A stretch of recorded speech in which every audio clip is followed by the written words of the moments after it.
Higit sa 60 kabahayan sa Barangay Tinago, Camaligalbay ang nakikinabang na ngayon sa mas malakas at mas maasang supply ng kuryente. Isang pagbabago na nagdulot ng malaking ginhawa sa mga residente. Kwento ni Tatay Ostino, ilang appliances na nila ang nasira dahil sa mahina at pabago-bagong boltahe ng kuryente. Kaya malaking bagay para sa kanya na may naitayong bagong transformer sa kanilang lugar na naging posible dahil sa pagtutulungan ng Albay Electric Cooperative at ng Ako Bicol Party List. Tagal na namin na hinihintay ng mga kuwan yan, mga project yan na so dapat malakas ang kuwan namin ito para ng kuryente baga. Tapos siya ang nagawa na diyan.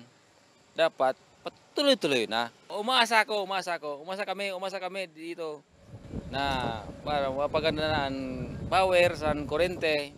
Andiyan na, ginagawa na nila.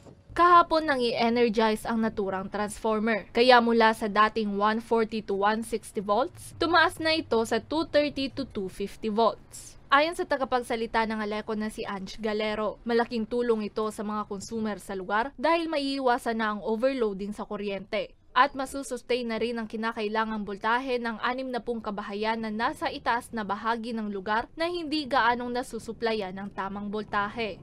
Sa 50 kVA po ito ay marami po ang mabibigyan ng supply ng kuryente sa barangay Tinago. May iwasan natin yung isa sa mga major problems ng barangay, yung low voltage with the upgrading of the transformer, mas sufficient na hindi na may iwasan yung overloading ng ating capacity ng transformer.